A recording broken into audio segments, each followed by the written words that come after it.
Welcome back to Hola Houston. I'm your host, Mike Barajas. Now we want to tell you about a health condition that's one of the most common hormonal disorders in women, but you have probably never heard of it. It is called PCOS, which stands for Polycystic Ovarian Syndrome. And even though PCOS has been recognized for several decades, doctors were not necessarily aware of it, and that means that their patients were not either. So what is PCOS, and what symptoms should people be looking for? Well, here with some information is the president and founder of the PCOS Foundation, Lisa Benjamini. Lisa, thank you for being on the program. Thank you. Oftentimes we have, guests on the program that might be, say, the Red Cross, the Salvation Army, organizations or events that people are intimately familiar with. But in this case, you're going to bring us some new information because people really don't know what PCOS is. So let's start by trying to define it. Okay. Well, PCOS affects about 7 million girls and women, and less than 50% are even diagnosed. And in a nutshell, some of the symptoms would be like hirsutism, like extra hair growth on the body, overweight, irregular menstrual cycles.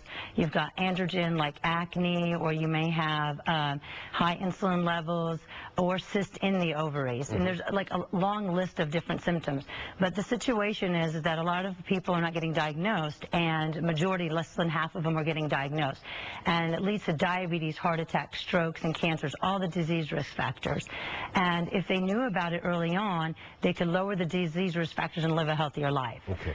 So if somebody's watching this and goes, well, I go to my doctor and I sort of leave it up to him as a medical professional. I tell him what I'm feeling, and it's up to him to diagnose it correctly. So most people would be uncertain as to how do they figure out if I've got PCOS among women. So what should they look for? Okay. So that they could tell their doctor, could they ask him at least, could this be PCOS? Right. And a lot of things also, you need to do your research. You need to go to our website, PCOSFoundation.org, and learn a little bit more about it, because you may also think that you have PCOS and you may have a struggle finding out. But one of the things is you need to have 2 out of 3 symptoms. Either cysts on the ovaries, well, obviously you can't know that unless you have an ultrasound. And the other 2, you'll have irregular menstrual cycles, or you will have some kind of high testosterone levels. Like you can't lose weight, you have extra hair growth on parts of your body. You may have thinning hair, or there may be like high testosterone levels. So the problems are very severe, both in terms of medical conditions and also in, I guess, really hurting your self-esteem. I mean, absolutely. Women don't want to have hair growth. They don't want to have thinning hair on top. I mean, or they're overweight. They can't lose weight. It's very hard for them to lose weight. You kind of have that that pear shape kind of body. And some of the things is like even in the Hispanic community, just to kind of a really interesting statistic is that, well, in the Hispanic community, diabetes, type 2 diabetes, is very prominent, and 40% of diabetes is affected with PCOS. All right. And, so what led you to become the founder and president of the PCOS Foundation?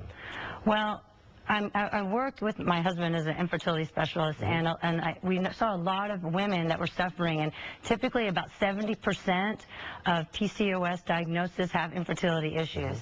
And if they learned how to manage their PCOS, they can lower all those symptoms and be able to conceive on their own even. If people go to the, I assume that you have a PCOS Foundation website where people can get information? We have PCOS Foundation website, and a lot of stuff that we do, we have a support group, we have a monthly support group. We just did a 5K fun run walk in September. We're trying to put on a dance-a-thon right now in April. We have a free symposium in June. And just everything to raise awareness, because it affects so many people, right? Yes, definitely. And we're just asking for everybody to kind of learn more about it. If you have any of these symptoms, or just go online and research it and see if you are possibly should be diagnosed with PCOS.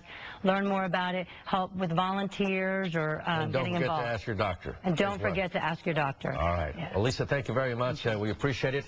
As always, we like to put up a slate with the basic information. So there you have it, PCOSFoundation.org. And you find out all the information. Lisa, thank you for being on the program. Thank you. We always save the best for last. Thank you. Oh, we like to say that for the folks, the last guest.